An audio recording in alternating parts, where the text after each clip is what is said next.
Welcome to this new video on Forza Horizon 6, where I'm going to continue customizing cars. I'm continuing because a few days ago, I made a short introductory video about the customization options in the game, how it works, and what we can change on our cars.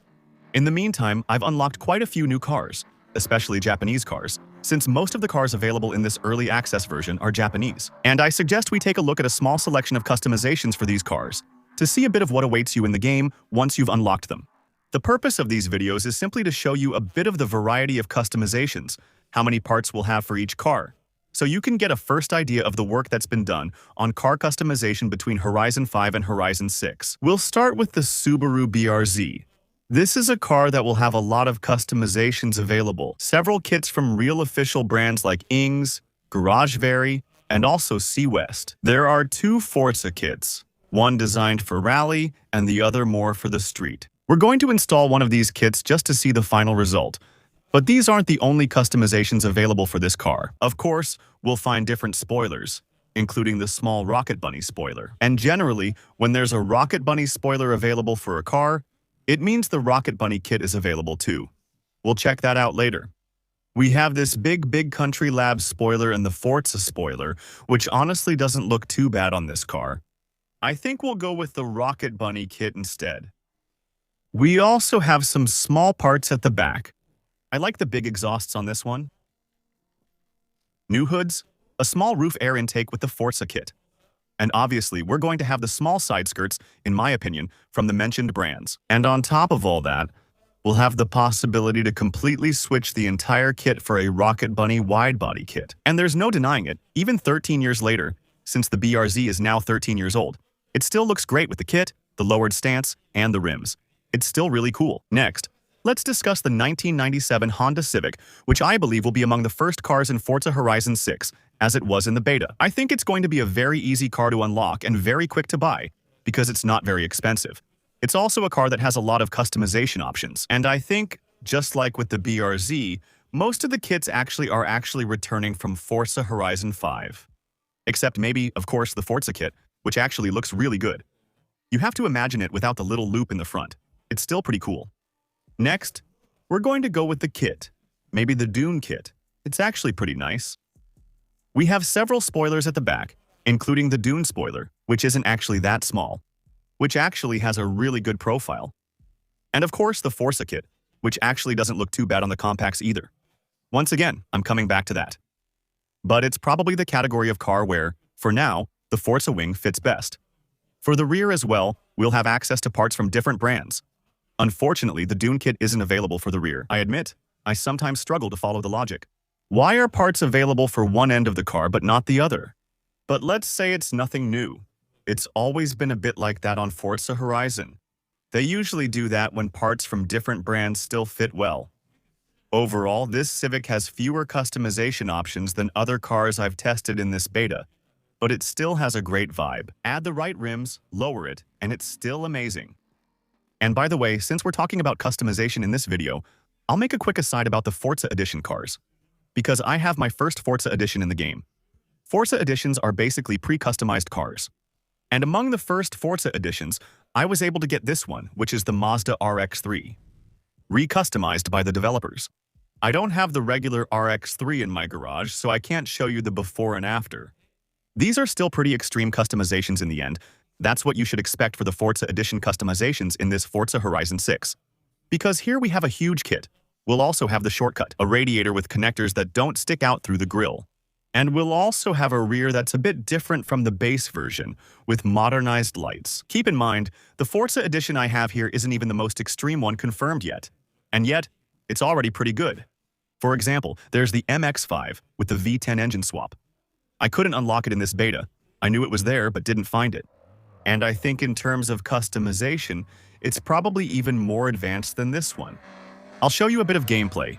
With the RX-3, it's really the kind of car that goes a bit unnoticed, I think, in this kind of game. Because it's a bit old. Because it's less well-known than an RX-7 or other Japanese cars. Whereas the version we have here looks pretty cool to drive at first glance. It drifts a bit. It's light. And by the way, this one as a Forza Edition will apparently have a skill boost, so I don't really know how that's going to work in Forza Horizon 6, the Forza Edition boosts.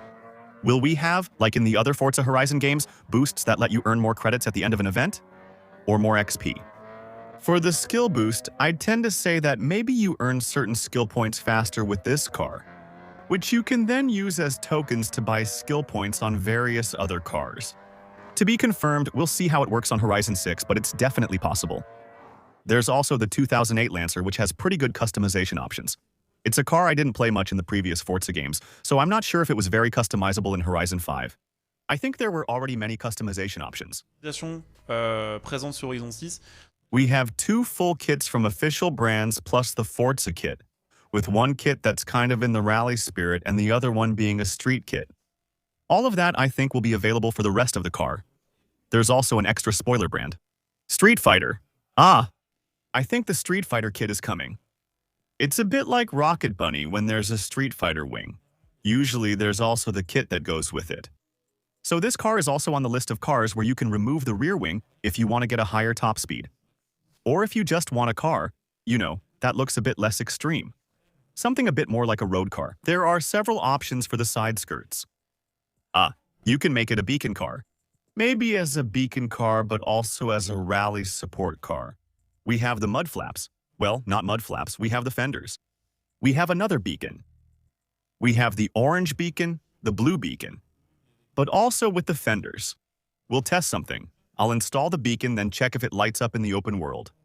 Or if it just stays like that as decoration. And then we have a few hood options. There isn't always much that changes. Just a very small difference in the size of the air intake. And the possibility, if you want, to add a roof air intake.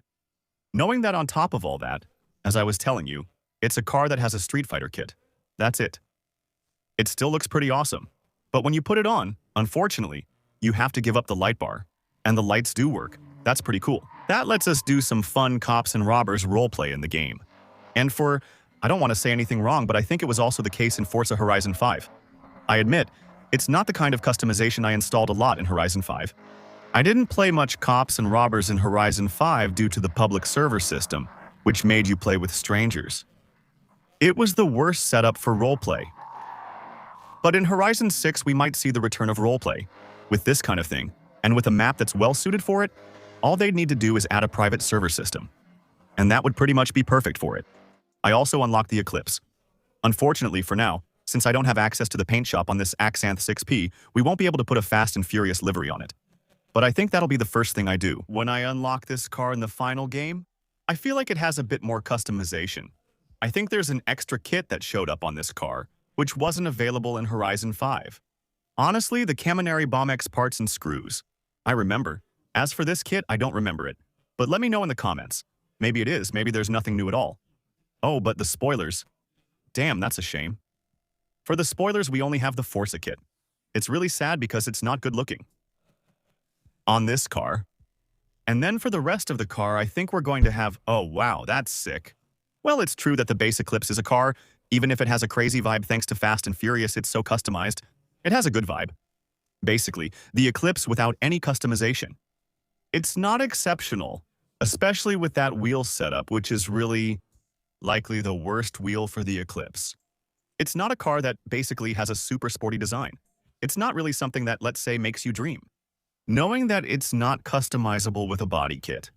So in the end, this one, there are quite a few parts available, but there's no spoiler. That's a bit of a shame, really, for a car like this, especially since it ends a bit in a fastback coupe style. That would have been really cool. I think that as soon as you change the rims, it already changes the car's aura quite a bit.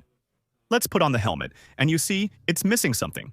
The overall bodyline is cool now. It's nicely lowered and everything you want. But a big spoiler, other than the Forza spoiler, would have been really nice on this car.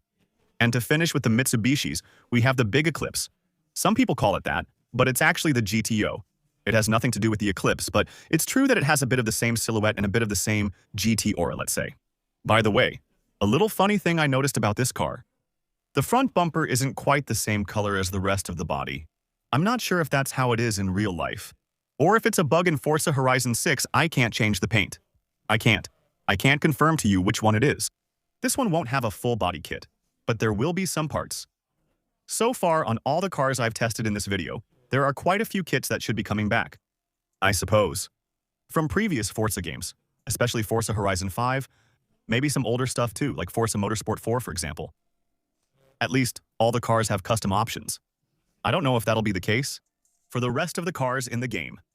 I think it's because we're using Japanese cars. If we look at American cars, there are fewer options. German cars might have several too, but it's similar. I've tested 2 or 3 German cars in the game. They had some customization, but clearly, I think they focused on making sure every Japanese car has a little something to personalize, because the game will be held in Japan. There are quite a few parts available there too. We're going to finish this video with 2 cars that are generally, still, pretty popular in Forza for customization. First, the Nissan 350Z. I was about to say 370, but no, it's the 350. This car hasn't aged at all. It's pretty crazy, even 20 years later. It still has a great look. On this car, you can install the Rocket Bunny kit, a small wide-body kit, on which you can add a bunch of little extras in the back. And if you don't put it on, normally, I think this car still has some custom options. That's right, it's still one of those cars where you have a bit of choice. And what's cool is that here, these are custom options.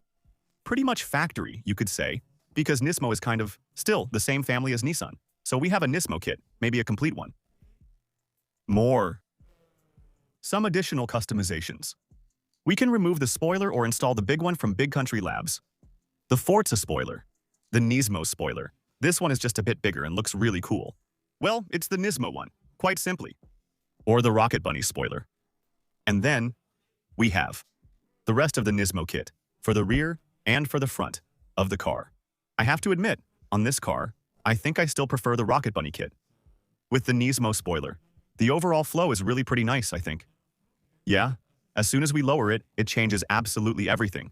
With the right rims, it's always a crucial point. And to finish, I've prepared for you. Well, prepared. We'll see how it turns out. Because actually, I haven't customized this one yet. The Nissan Stagea. It's a car that, in Horizon 5, you could do 2 or 3 pretty interesting things with. First of all, there's a body kit.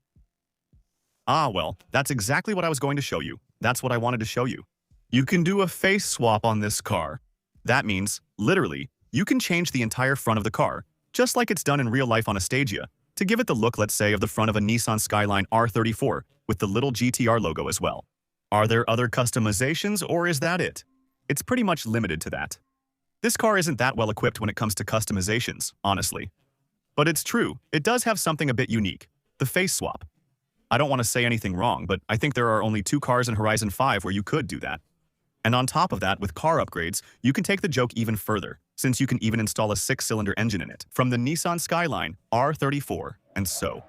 You can reach power levels probably above 800 horsepower, so in the end, out of, let's say, there were about 30 cars. On this beta, I may not have gotten them all for you or missed some models while showing the customizations, but let's say I had about 30 in my garage. I think I showed you some of them. About 20, maybe a bit more than that. In terms of customization between this video, first customization video, along with small tests and improvements I've shown or will release soon. And each time there were things to change on the cars, there are really very few cases. We really couldn't do anything. Even then, by couldn't do anything, I mean, there are no official brand parts because even on the cars that didn't have an official kit, there was still the kit. And Forza, with the new look, redesigned for Forza Horizon 6, so for now, the customization looks still pretty nice, I hope. Once again, I hope it lasts and there aren't any bad surprises on day 1. We'll only have these customized cars. We get nothing else. We'll see. We'll need a few more days of patience. In a month or so, we'll have the answer. In the meantime, don't hesitate to leave a like on this video. Subscribe for the next ones that I'll share with you on my YouTube channel. Don't forget that Forza Horizon 6 is 30% cheaper through my instant gaming link, which you'll find below this video. And you can also follow me on Twitch for the next live streams through the link that will be pinned in the comments. That way, as soon as I stream, you'll get a notification. Don't hesitate, and you can even support my channel with, your Twitch Prime. If you want to give my channel a little boost, it's always appreciated. Alright, see you very soon for a new video. Bye.